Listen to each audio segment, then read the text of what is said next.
Hello, I'm Mantastic and Fantastic, and tonight I'm going to be discussing all the teams I used for the one-shot challenge for Mantastic, Fantastic, and Momtastic accounts.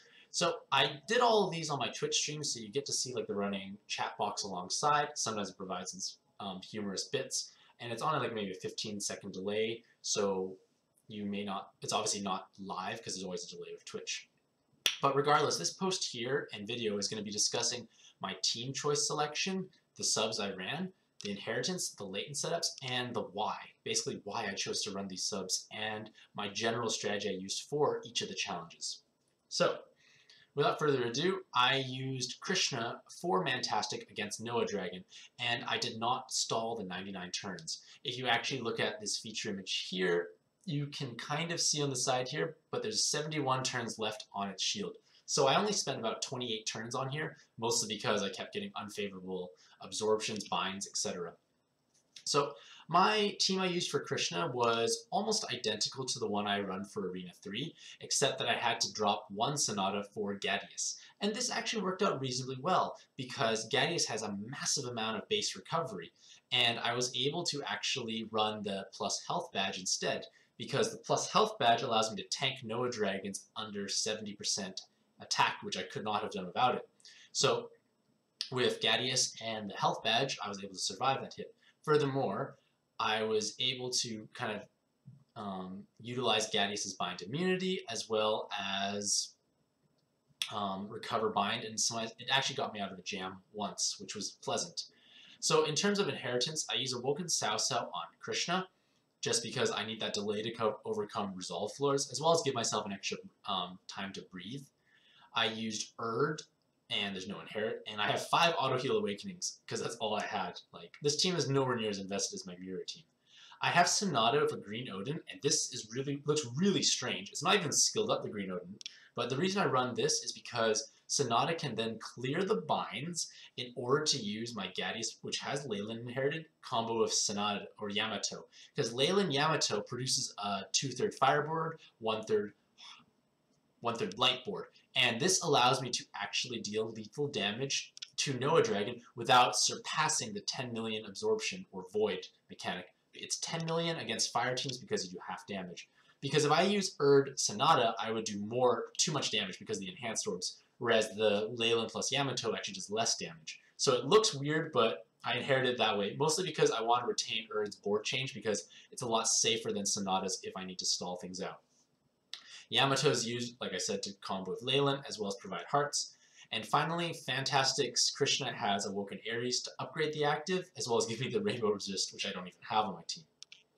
So basically, when you're fighting Noah Dragon, you can feel free to use all your actives leading up to the boss. Because on Noah Dragon, you're going to be stalling, and with Krishna and your huge health pool, because I had about 66,000 health and 9,000 base recovery, I could stall very easily.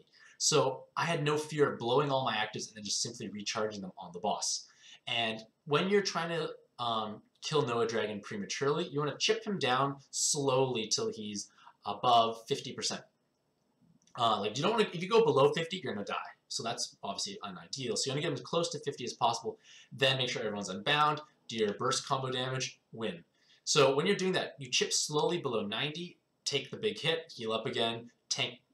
Chip below 70, tank the big hit again, heal up, and then prep your board. So basically I had to find a board that had Noah Dragon absorbing anything but fire, and it did not have Sonata bound, because Sonata could clear the binds of the Green Odin, and then I could do the Leyland Sonata burst kill. If you are playing this for the first time, I strongly recommend you actually stall out the 99 turns. It is boring, but it's much safer, because you never have to worry about pushing Noah Dragon down below any of the thresholds and getting hit by something large and scary, because that way I could actually use Erd Sonata, maybe a damage enhance, and easily sweep the floor. So, for Fantastic, I actually use Krishna against Gaia Dragon, and I actually had to use Hino Kagetsugu, Hino Kagetsugu on my team, because I have, again, no duplicate restriction, and I had tons of Yamatos. So I could not use my Yamato again, and this actually proved a little scary because I like having hard orb generating actives, and I felt a little vulnerable because I have to use Yamato in conjunction with Leyland for my burst kill, basically how I can blow up Gaia Dragon very quickly. And if I can't use Yamato that liberally, I don't have any way to heal. Furthermore, Leyland rarely charges up to Verdandi, so I was left feeling quite vulnerable because Ares removes hearts, Hino removes hearts, the Awoken Ares removes hearts, and the Sao removes water and provides a delay. So this team was it was a little dodgy, but I was able to clear it on my first go, which was pleasant, as well as Gaia Dragon being significantly easier to deal with. Provided you hit under 12 million per card, you can kill Gaia Dragon before the shield actually drops off. Normally it's a 24 million damage you have to hit, but fire is twice as effective against wood, so it's quite easy to chunk Gaia Dragon down very fast. And last but not least, I use my mom's account, Mantastic, and she actually has Izanagi, and I use her Izanagi paired with my Mantastic's Miru. So basically a little backstory, there's a bit of snow in Vancouver. My mom actually was planning to visit me anyways. She still braved the cold Canadian winter and came out to see her favorite and only son. So to reward her, I got her top 10% in Final Fantasy and the one-shot challenge completed. So hooray, I'm definitely her favorite son. So in terms of my mom's team, she has a Woken Izanagi with a Thor inherit. And the Thor inherit basically is a complete upgrade of Izanagi's active, because Izanagi's active is much weaker by comparison. Thor gives damage to the whole team and 2 turns of it. DQXQ is amazing, and it has synergy with Apocalypse, who apparently wasn't even skilled up, so that made me a little nervous. Thankfully, I had 2 max skilled Sarias, the Saria on Venus and the regular Saria, so I could use those actives more liberally instead of Apocalypse. And finally, I have my Mantastic's Miru with Wedding Akachi inherited. And the Wedding Akachi inherit actually allows me to combo with Saria. And Saria Wedding Akachi creates a giant 2/3 enhanced light, 1/3 heart board for big damage. And I almost one-shot Gaia Dragon with that, actually. I didn't. I got it to maybe like 1/3, actually. And then I simply had Thor's active rolling for the second turn, DQXQ, 2 rows, easy win.